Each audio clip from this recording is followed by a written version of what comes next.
શ્રી વલ્લભાધીશ गिरिराज धरण के जय। श्याम सुंदर श्यामने महाराणी के जय।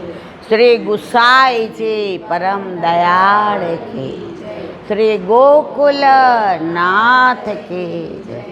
दाव दयाल के जय। श्री नवनीत प्रिया लाल की जय। अपने माथे विराजता सेव्य स्वरूप की जय। बधाई वैष्णव ने जाजा करें जय श्री कृष्ण।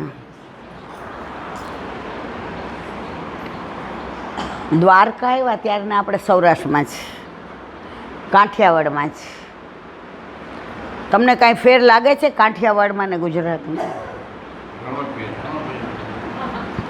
જો એટલે હું ઊંધી રીતે નહીં પણ ભાવમાં જે આ લોકો છે ને,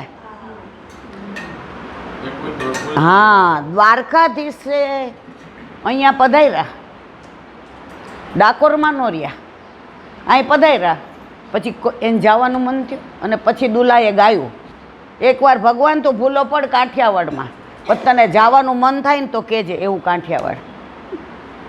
આ તો આ લોકો અત્યારે બધાને ઘરે સેવા ચાલતી હોય, બાકી દરેક જગ્યાએ વૈષ્ણવો કેટલો પ્રેમ કરે છે, બધાને પ્રસાદ લેવડાવવો છે, બધાને આમ કરવું છે. મારે કહેવાનો આશય એ છે, વૈષ્ણવનું સ્વરૂપ એકવાર હરિરાયજીએ ગોકુલનાથજીને પૂછ્યું, જેરાજ આપે અમને ગોવર્ધનનાથજીનું સ્વરૂપ સમજાયું, યમુનાજીનું સ્વરૂપ સમજાયું,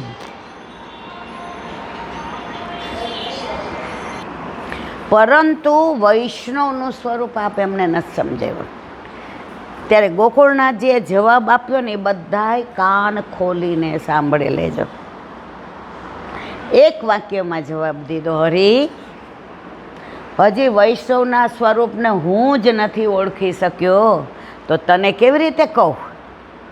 ગોકુળનાથજી એમ કહેતા હોય કે વૈષ્ણવના સ્વરૂપને હું નથી ઓળખી શક્યો તો તને કેવી રીતે કહું?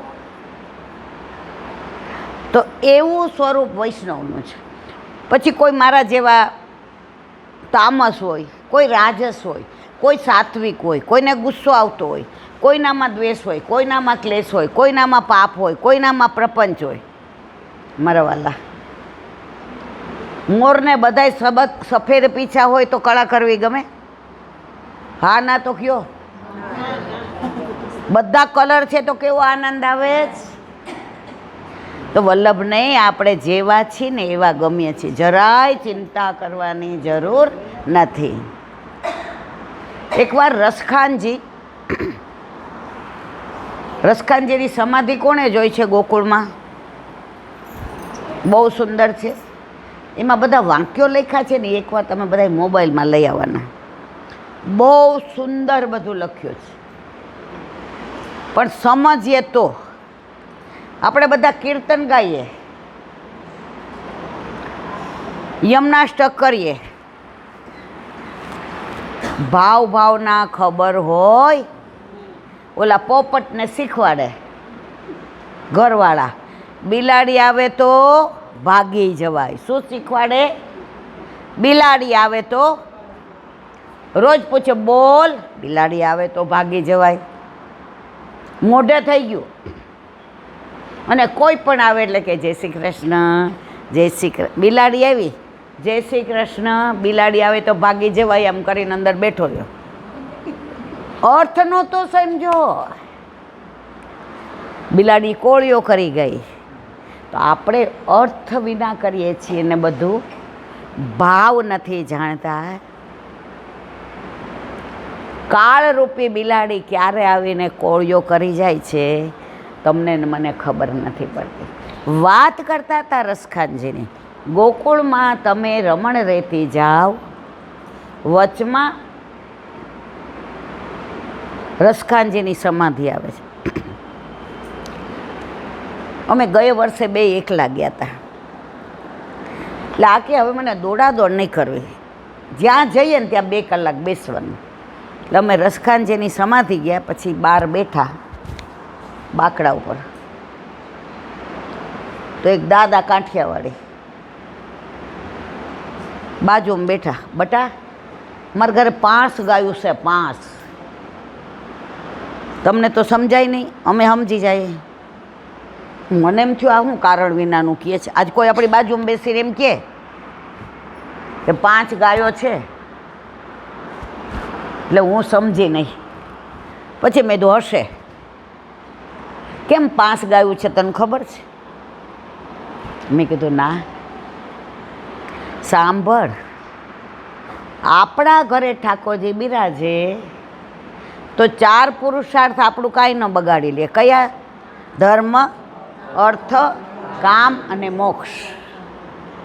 હવે આગળ વાત. એમણે તો 2 કલાક અમને બહુ આનંદ આવ્યો હતો. આપણી પાસે ટાઈમ નથી. ખાલી મારે એક અનુસંધાન કેવું છે કે કાઠિયાવાડી લોકોનો ભાવ કેવો હોય. દરેક વસ્તુમાં એ ભાવ જુએ છે. મારી બાજુમાં બેઠા. હવે આમણે ચા મંગાવી હતી, સવારના પીધી નહોતી, એટલે મેં કીધું તમે લ્યો. એ કે અમે એવો રસ ચાખીએ છીએ ને કે અમારે આ પીને એ કે ઝેર પીને અમારું મોઢું હેઠું નથી કરવું. અમે ઠાકોરજીને ધરાવ્યા સિવાય જળ પણ લીધું નથી. મેં તો બાપુજી કેટલા વર્ષ થયા? મને કે બહુ ઝાઝા નથી થયા, 98. પછી એમણે જે વાત કરીને મારા વાલા વૈષ્ણવનો ભાવ જુઓ. ઠાકોરજી પધરાવીને આવી છે? મેં કીધું હા. મને કે 5 ગાય એટલે છે. ગાયને કેટલા આંચળ હોય?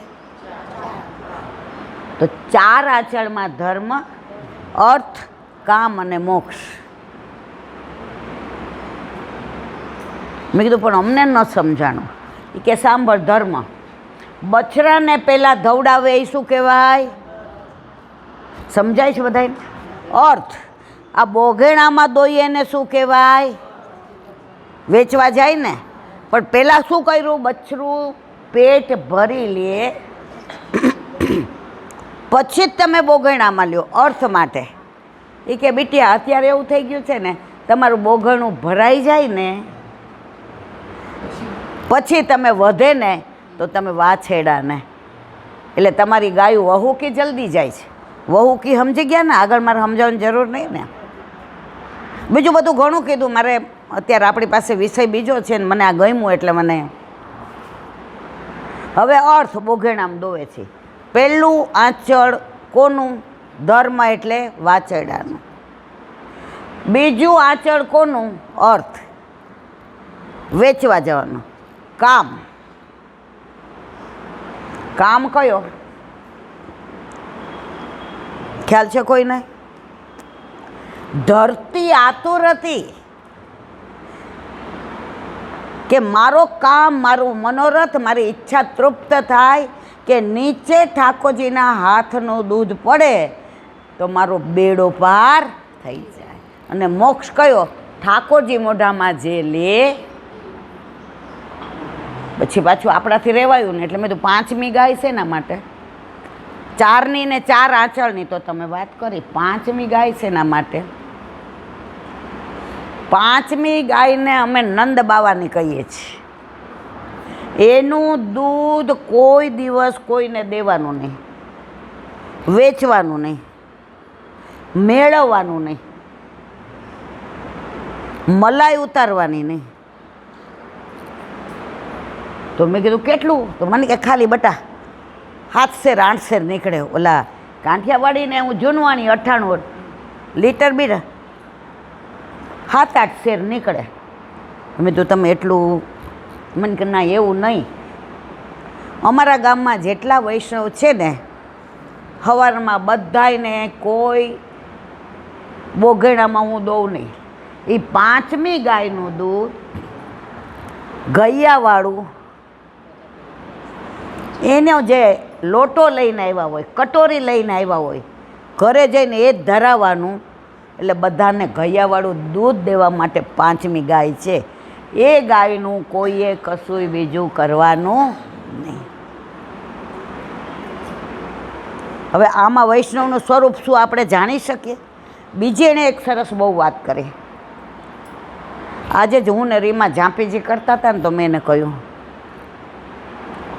ઠાકોરજી એટલા પ્રસન્નતાથી બિરાજતા હતા ને અરોગ્યા ને મુસ્કાતા હતા ને દર્પણ દેખાડ્યું ને પછી બધું સરાયું, આરતી કરી, એટલે પછી અમે જાપીજી તૈયાર કર્યા.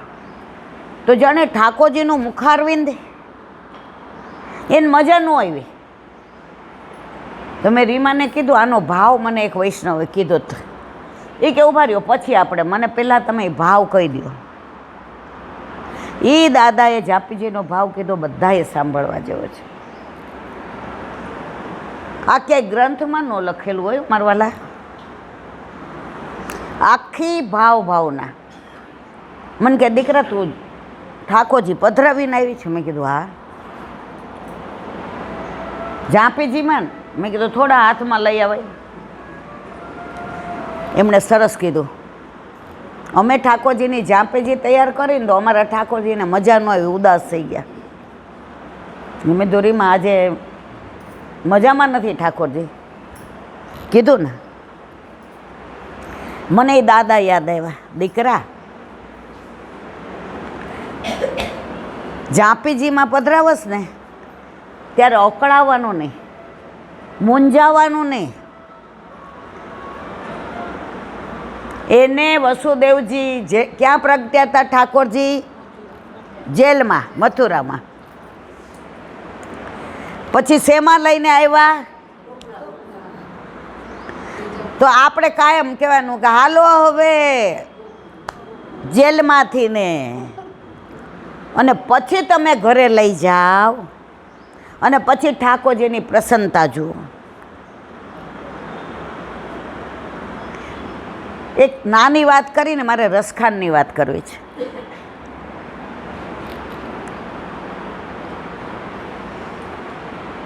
એ કે એકવાર એવું બન્યું ને દીકરા,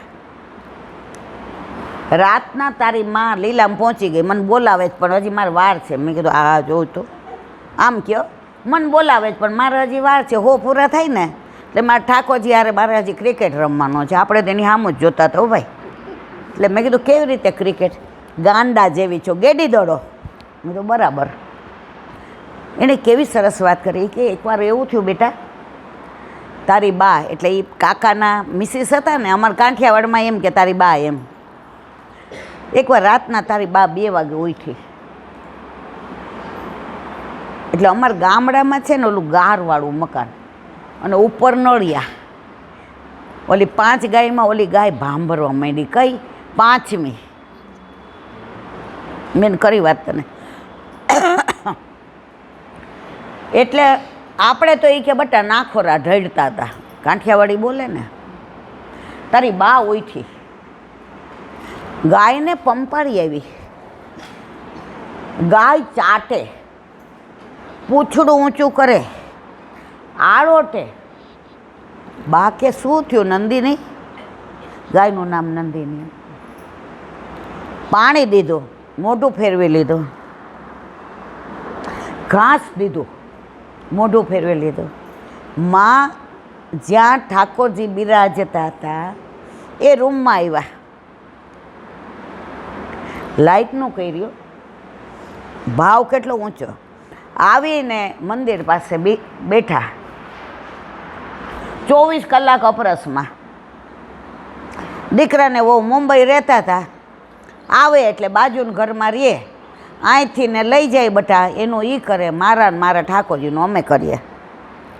હવે વાત સાંભળજો. 2 વાગ્યા હતા અને ઓલી ગાય ભાંભરવાનું બંધ ન કરે. અહીંયા આવ્યા. કેમ આજે રાધાજી બહુ રીસાણા છે? હજી માનતા નથી? મનાવીને થાકી ગયા છો મારા વાલા? મનોહાર કર્યો, જુદી જુદી સામગ્રી ધરાવી, આભૂષણ નથી માનતા? મને ખબર છે આજે રાધાષ્ટમી છે ને, રાધાજીનો પ્રાગટ્ય ઉત્સવ છે ને. એને ચાસણીવાળી બહુ ભાવે છે, રસાળ એટલે બુંદી.